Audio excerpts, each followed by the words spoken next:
Today we're getting into the latest Tesla news, including more leaks of the new, cheaper Model Y, new software features coming to all owners, another update on the Roadster, and more, so let's get into it.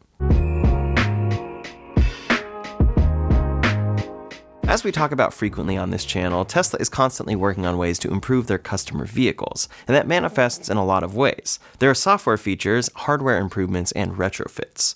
Recently, though, they've just released a new product that is a minor addition, but one that's pretty cool for some customers.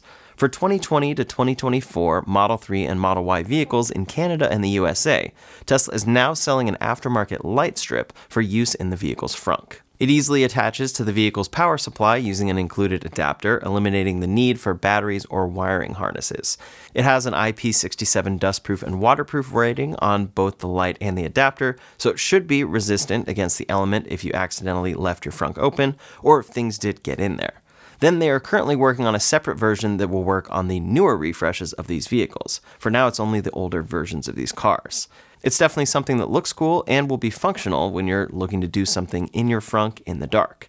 As of right now, there's not much light provided there. So that's on the hardware side of things and a retrofit you can do to your car, but additionally we have some newly discovered software features that were previously unlisted in the latest software versions.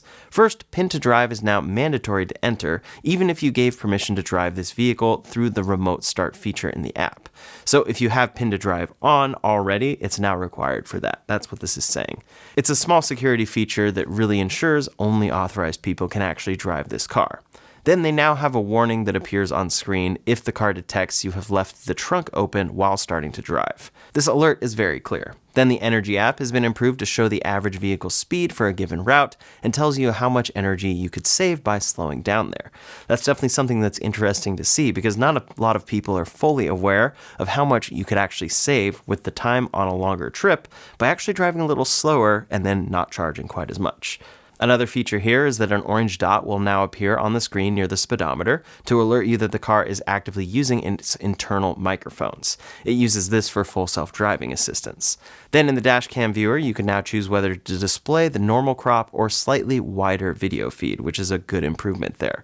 I've noticed recently using the dash cam on my new Model Y that you actually can't see the door like you used to, and you're actually seeing a little bit of a cropped view, so I'll be excited to see this updated.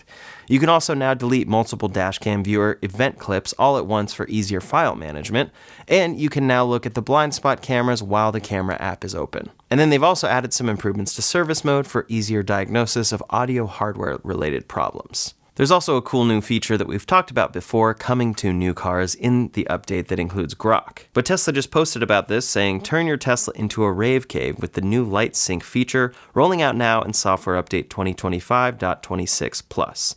To enable, you go to Toy Box, Light Sync, sync accent lights with music, and it definitely has a very cool look. Of course, when it's at its full potential, this is something you do when you're parked, but they do have light sync features that work while you drive. They're just not as intense as this. Overall, this is a cool thing though, and it kind of takes me back to something like the iTunes visualizer. As always, these are some great features to see from Tesla, and it's always exciting to see what comes in the future on both sides of things, hardware and software.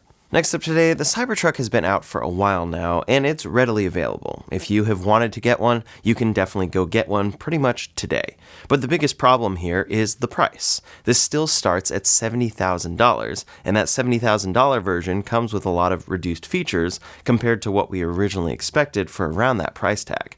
In fact, that $70,000 price tag is what was supposed to bring tri-motor and over 500 miles of range. But today it brings a good 350 plus mile range, and then some downgrades to the interior and its rear-wheel drive. This ultimately is the primary reason, amongst other things, why 2 million orders have ended up in the place we're at today. Tesla wanted to get to a capacity of 250,000 Cybertrucks built every single year, and up from there if they could. But at this point, they sold 4,300 last quarter. So many people are talking about the Cybertruck basically being a flop at this point. Yes, it sold many more units than something like the DeLorean, and it continues to sell in lower volumes like this, but it's not something that was a breakout success for Tesla that everyone is driving at this point. And ultimately, it's not something that is contributing much to Tesla's sales. They still lump it in with the Model S and X when you look at their sales, and they break off the Model 3 and Y, the ones that are really their big sellers. However, even when this car was first coming out, Elon Musk talked about Tesla possibly building a less polarizing truck.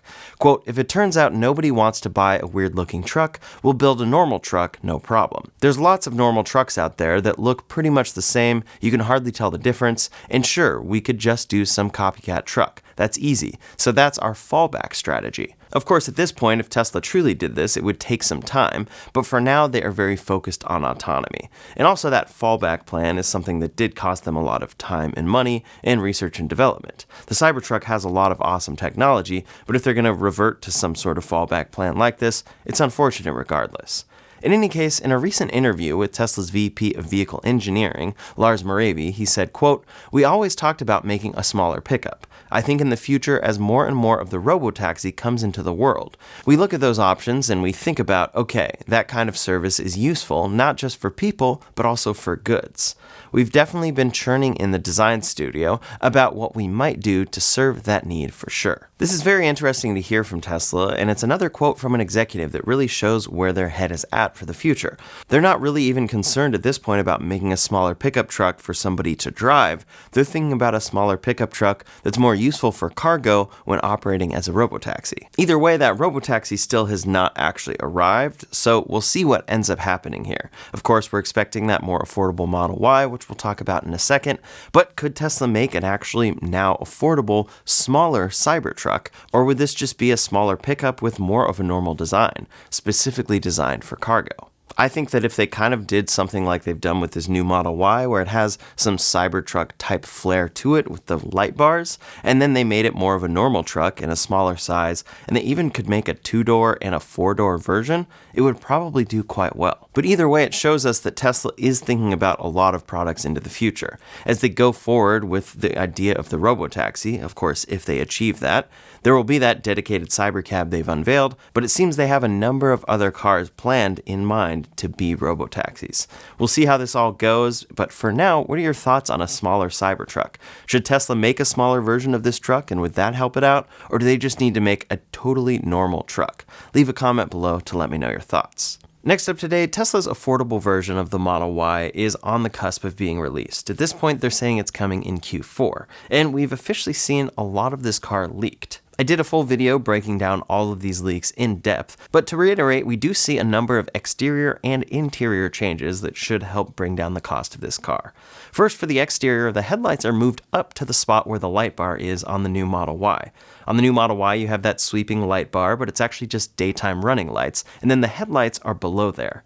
Now they're moving the headlights up to this spot, and then seemingly this means there will be no sweeping light bar across right there. Next up today, I want to briefly mention a must-have accessory for Tesla owners.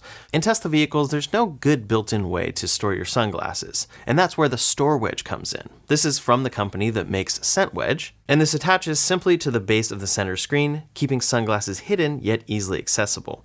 This works with the Model 3 and Y, refreshed Model 3 and Y, Cybertruck, and more, and it features a slow reveal hinge and magnets for smooth operation. Inside, it's lined with plush fiber to prevent scratches, so you can store the sunglasses directly in there, and it's big enough to store 2 pairs of sunglasses.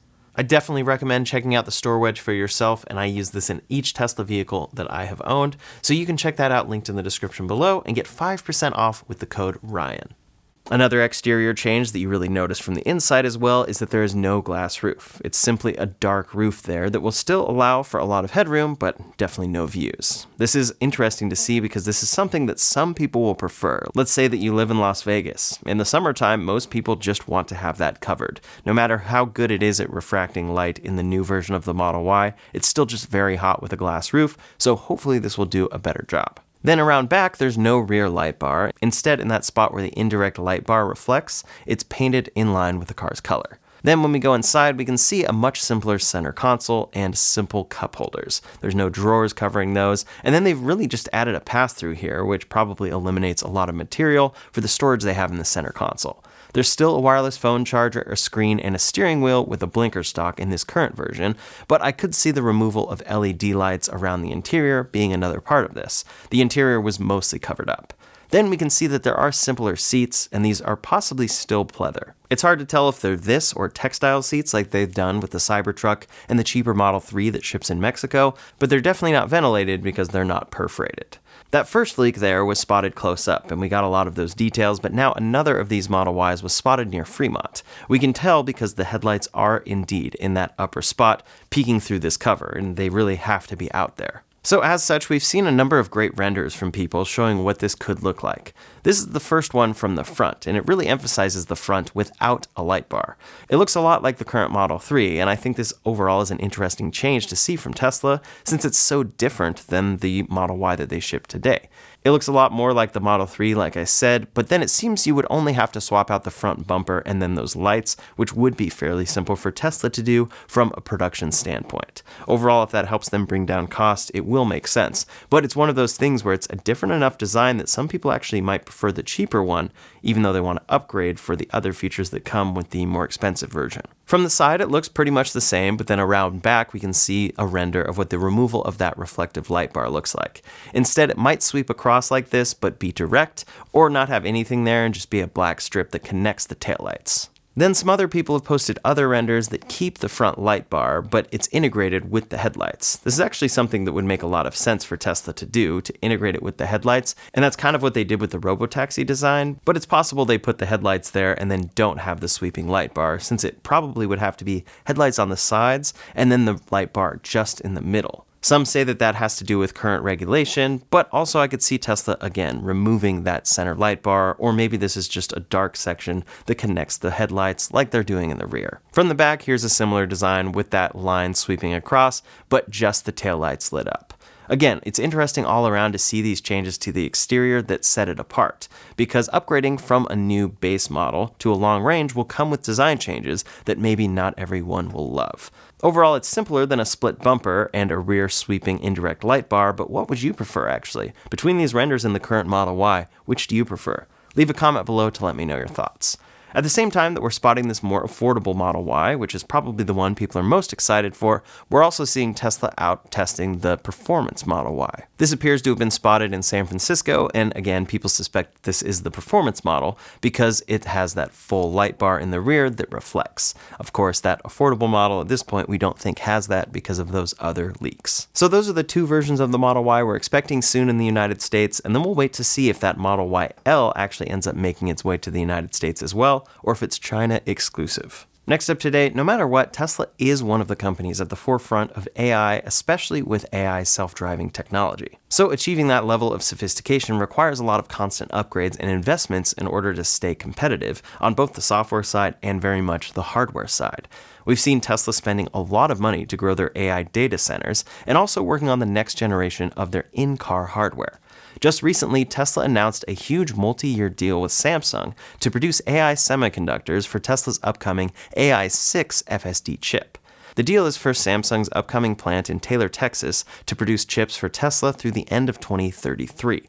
Elon wrote about this deal on X, saying the strategic importance of this is hard to overstate. Currently, they're slated to build $16.5 billion worth of semiconductors, but Elon clarified that this deal is just the bare minimum. Actual output is likely to be several times higher. So this is a very big deal for Tesla and the future of their AI chips here, but AI6 is actually a full 2 hardware versions ahead of their current vehicles. Right now, their vehicles ship with hardware 4. Now, Hardware 3 was their first system that included their FSD computer. Hardware 4, also now referred to as AI4, brought some camera upgrades, new electrical wiring, and improved processing power. As we've seen with Tesla, AI4 or Hardware 4 has really become their focus for achieving full self-driving, and they're leaving a lot of Hardware 3 customers in the dust, so to speak, or at least leaving them waiting. Now, AI5 is the upcoming generation of hardware that will bring some really big improvements as well, although that will likely be coming next year or into 2027. However, of course, Tesla is looking for the long view here, and Samsung has to build a whole new factory to supply this AI6 deal. So it will again take a while before we see that version, since we're currently waiting on version 5. Those chips are being designed by TSMC and being made in Taiwan and then Arizona. Overall, it's one of those things kind of like Tesla battery suppliers, where it really shows how much Tesla has to look ahead when working with all of this stuff and then AI. With that said, as these vehicles become more advanced, we're going to start seeing older vehicles not able to keep up with the latest software and hardware advances. That's something that helps Tesla keep making cars into the future that people need to or want to upgrade to. But it is interesting to see that we're already seeing talks of AI6 in a very big way while they're shipping the current version. Tesla did promise that they would upgrade Hardware 3 vehicles to Hardware 4 or whatever is necessary for customers that brought FSD once they achieve that, but that could be quite difficult to continue doing. Higher hardware versions have better cameras, require more cooling, require more energy, etc. So it's really difficult to retrofit older vehicles to meet those requirements. Tesla claims AI5 will be 3 to 5 times more powerful than Hardware 4, and then AI6 will be a huge leap even from there. This is where the hardware will apparently be a bridge between the hardware in vehicles and their separate training computers. That architecture could be a huge pivot for Tesla, and that will be a big change for how they operate and train FSD. Overall, it's super exciting to see this progress, and I can't wait to see how FSD progresses from here with all of the latest hardware versions and software versions. But it will be very interesting to see how Tesla continues to support older hardware as everything improves here. Of course, there will be a point where you need to buy the latest version of this car to get the best version, or the safest version, or the more capable version of full self-driving in years to come. But still, they have to achieve what they originally promised with Hardware 3 vehicles. So they do have to deliver on that first, and at least this is something that they have acknowledged internally. For the time being, though, it's just kind of a waiting game, and they're putting no real deadline on that. They're really just focused on solving autonomy with the current hardware they ship, Hardware 4, and then we'll see what happens with 5, 6, and beyond. Of course, this whole situation is leading to plenty of memes that are pretty much justified at this point. Now, speaking of products that might come around the time that AI6 comes along, we have the Tesla Roadster. Even though the new version of the Roadster will definitely end up being one of Tesla's most niche products, it is also one of their most anticipated. Tesla and Elon Musk have promised so much for this vehicle, and people are desperate to see what it really will end up doing. It's also something they unveiled back in 2017, so people have been eagerly waiting. This vehicle's design process has been ongoing for years at this point, and while they make those claims, the real nitty-gritty of this vehicle and exactly when it will come, of course, is pretty secretive at Tesla. Occasionally, we do get some updates that point towards this vehicle being something very cool, and recently Elon Musk made a remark that he had just seen something amazing at the Tesla Design Studio that they would be demoing by the end of the year. Everyone speculated that this had to do with the Roadster, and now we have confirmation that this is the case. During a recent live-streamed event, Tesla's head of powertrain development, Lars Moravy, spoke on this product. Quote, "Roadster is definitely in development. We did talk about it last Sunday night. We are gearing up for a super cool demo. It's going to be mind-blowing. We showed Elon some cool demos last week of the tech we've been working on, and he got a little excited." Tesla has promised a lot with that car over the years, including a 0 to 60 at 1.1 seconds or even less, with SpaceX rocket boosters or cold gas thrusters on the back. They've even talked about it being able to briefly fly, so we'll see what all happens there. But this interview was very interesting because Lars Moravy kind of referred to this car as Tesla's swan song for manually driven vehicles. They're really looking at autonomy for the future, and it's becoming clear that for them, when they see that actually getting achieved, there's really no reason for them to make manually driven cars. So the Roadster for them has to be something very special. It really shows where Tesla is pointing and how it's pretty much different than every other car maker out there. And we'll see how it all goes. It's a big gamble that they still have not achieved yet, but they have been expanding their robotaxi network. In any case, I'm looking forward to seeing what this car could end up being, but at this point it's many years behind schedule, and some say they'll believe it when they see it. Maybe we'll actually get a demo later this year, or maybe they'll wait into next year sometime, and then we'll have to wait for production after that. For the time being, the thing I'm excited to see is Tesla expanding the robotaxi network and ultimately being able to get rid of the safety monitor in the passenger seat that might end up being in the driver's seat when they expand to the Bay Area. Last up today, some updates from other automakers. Over the years, Tesla has done a lot to radically alter the vehicle market as a whole, and that manifests in a lot of different ways. They clearly popularized EVs and made them practical for a wider audience. They spearheaded direct-to-consumer car shopping and more. But one key innovation of theirs was starting to offer their own vehicle insurance.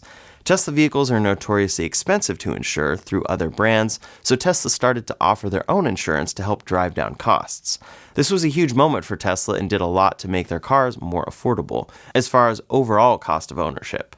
But now another automaker is taking a page from Tesla's book and offering their own insurance, Honda. Honda has officially started their own fully licensed insurance branch called Honda Insurance Solutions.